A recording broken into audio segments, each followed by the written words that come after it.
श्रोता मित्र, ये कथा बताती है कि कैसे राजा रत्नाकर के महायज्ञ के पूर्ण होने पर माता लक्ष्मी स्वयं उन्हें दर्शन देकर ये दिव्य वचन देती हैं कि वे रत्नाकर के घर जन्म लेंगी। इस कथा में दुर्जय की माया का क्षीण होना, रानी विजया का भाव और रत्नाकर द्वारा अपनी प्रजा को दिया गया दान सब कुछ भावनात्मक और सरल भाषा में प्रस्तुत है। मित्र, अगर आप चैनल में नए हो तो PCKLOVKTI चैनल को सब्सक्राइब करके जय महालक्ष्मी भाग 1 से लेकर भाग 20 तक की कहानी को जरूर सुनें। भाग 1, प्रस्तावना। कभी कभी संसार में ऐसी घटनाएं घटती हैं जो साधारण नहीं होती। वे किसी बड़ी दैवीय योजना की तैयारी होती हैं। राजा रत्नाकर, रानी विजया, दुर्जय का अत्याचार और माता लक्ष्मी का वह छिपा हुआ वचन, ये सब एक ही दिशा में बढ़ रहा था, एक दिव्य अवतरण की ओर। भाग 2, यज्ञ का अंतिम दिन। राजा रत्नाकर का महायज्ञ कई दिनों से चल रहा था। राज्य भर से साधु संत आए थे, मंत्रों की ध्वनि गूंज रही थी और वातावरण में पवित्रता घनीभूत थी। रानी विजया पूरे मन से सेवा कर रही थीं। उनकी आंखों में आशा थी, काश ये यज्ञ सफल हो और हमारे जीवन में संतान का आगमन हो जाए। यज्ञ का अंतिम आह्वान हुआ। सिद्ध मुनि ने अंतिम मंत्र बोले। जैसे ही आहुतियां पूर्ण हुईं, हवा थम गई और अग्नि की लौ अचानक चमक उठी।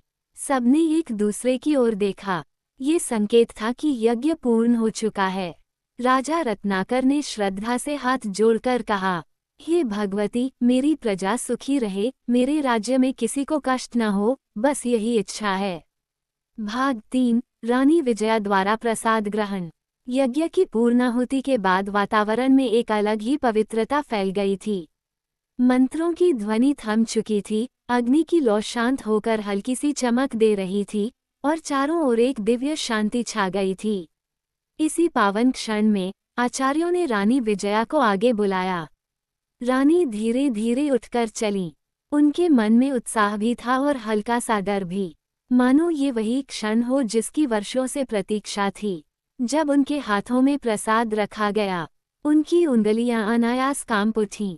ऐसा लग रहा था जैसे प्रसाद नहीं, माता लक्ष्मी का कोई अदृश्य स्पर्श उनके हाथों को छू रहा हो।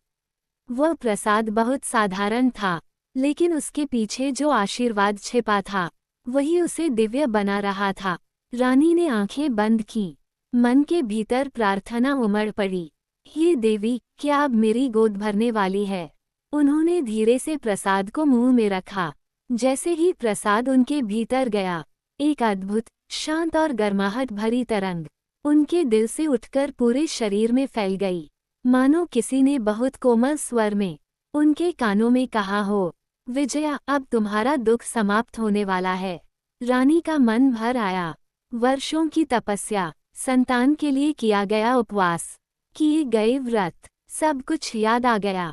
उनकी आंखें नम हो गईं, लेकिन यह आंसू दुख के नहीं, सुकून और विश्वास के आंसू थे। उन्हें लगा कि आज सच में किसी दिव्य शक्ति ने उनके जीवन में प्रवेश कर लिया है। राजा रत्नाकर दूर से ही यह सब देखते रहे। उन्होंने महसूस किया, आज के दिन माता ने हमारे भाग्य की रेखाएं बदल दी हैं। उस पर रानी विजया ने मन ही मन निश्चय किया, मैं इस आशीर्वाद को संभाल कर रखूंगी, क्योंकि यह केवल प्रसाद नहीं, माता का दिया हुआ जीवन है। भाग 4, दुर्जय की माया का टूटना। राज्य से बहुत दूर घने जंगलों के बीच एक पुरानी अंधेरी गुफा थी। गुफा के भीतर हमेशा धुआं, तामसिक ऊर्जा और रहस्यमयी शक्ति भरी रहती थी। यहीं पर दुर्जय बैठा था, अपनी काली माया का जाल बुनते हुए। उसका उद्देश्य स्पष्ट था, राजा रत्नाकर का महायज्ञ सफल न होने पाए, क्योंकि उसे डर था कि अगर यज्ञ सफल हुआ तो उसकी दुष्ट शक्तियां कमजोर पड़ जाएंगी। दुर्जय मंत्र पढ़ रहा था, हाथ हवा में घुमा रहा था। गुफा की दीवारें काले प्रकाश से चमक रही थीं, लेकिन अचानक मंत्र अधूरा ही रह गया। दुर्जय की आंखें फैल गईं। उसे महसूस हुआ कि जैसे उसकी माया को कोई अदृश्य शक्ति धीरे धीरे काट रही है, कमजोर कर रही है, भुला रही है। गुफा का अंधेरा कांप उठा। उसके सामने रखी काली ज्वाला अचानक छोटी हो गई। दुर्जय चौंक कर खड़ा हो गया। यह क्या हो रहा है? उसने दोनों हाथ जोड़कर फिर मंत्र बोलने की कोशिश की, लेकिन मंत्रों में वही ताकत नहीं थी। हवा में उसकी माया का भार हल्का पड़ रहा था, मानो कोई दिव्य शक्ति उसे दूर धकेल रही हो। उसके माथे पर पसीना आ गया। ये पहली बार था जब उसे अपनी शक्ति घटती हुई महसूस हुई। वह बेचैन होकर चिल्लाया, मेरी शक्ति क्यों कम हो रही है? कौन है जो मेरी माया पर भारी पड़ रहा है? गुफा में उसका स्वर गूंज उठा, लेकिन कोई उत्तर नहीं आया। सिर्फ उसकी कमजोर होती माया उसके चारों ओर धूल की तरह बिखर रही थी। कुछ ही क्षण बाद उसे एहसास हुआ कि यज्ञ अवश्य सफल हुआ है, और उस यज्ञ की पवित्रता उसकी काली शक्ति को काट रही है। लेकिन दुर्जय अपने अभिमान में डूबा हुआ सच्चाई मानने को तैयार नहीं था। वह बड़बड़ाया, मेरी माया को कोई नष्ट नहीं कर सकता। मैं दुर्जय हूँ, अजेय हूँ। ये सिर्फ एक धोखा है। लेकिन उसके भीतर कहीं न कहीं एक छोटी सी आवाज़ कह रही थी, तुम्हारा अंत अब दूर नहीं, तुम्हारी शक्ति का समय पूरा हो चुका है।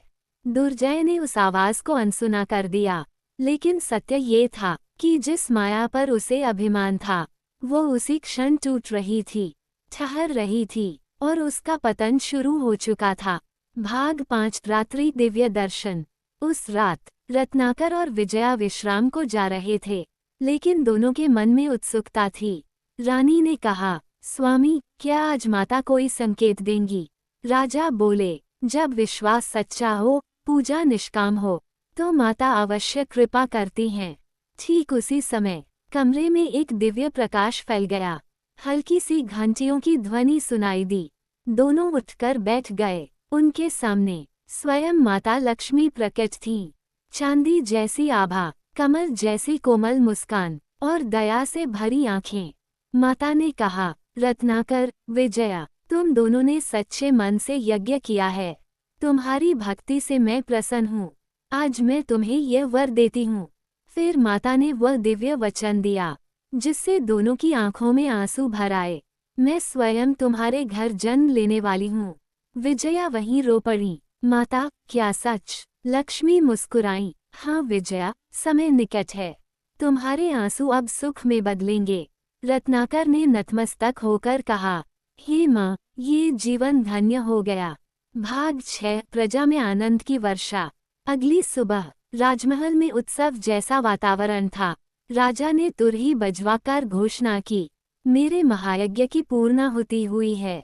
आज से राज्य के हर निर्धन को राजकोष से धन दिया जाएगा। किसी भी घर में अभाव नहीं रहेगा। सारा राज्य खुशियों से भर उठा। लोग कहने लगे, राजा रत्नाकर सच में धर्मात्मा हैं। देवी का आशीर्वाद इन्हीं को मिलेगा। राज्य के हर कोने में दान बंटने लगा।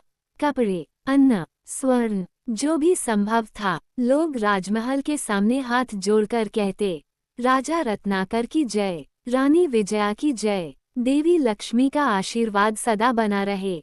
भाग 7 दैवीय भविष्य की आहट। लेकिन इस आनंद के बीच एक सत्य चुपचाप आकार ले रहा था। माता लक्ष्मी का दिव्य अवतरण। विजया के भीतर एक शांत प्रकाश चमक रहा था। उन्हें लग रहा था कि कोई दिव्य शक्ति उनके भीतर उतर चुकी है। रत्नाकर दिन रात भगवान को धन्यवाद देते रहते। किसी को नहीं पता था कि यह अवतरण सिर्फ रत्नाकर के लिए नहीं, पूरे संसार के लिए वरदान बनने वाला है।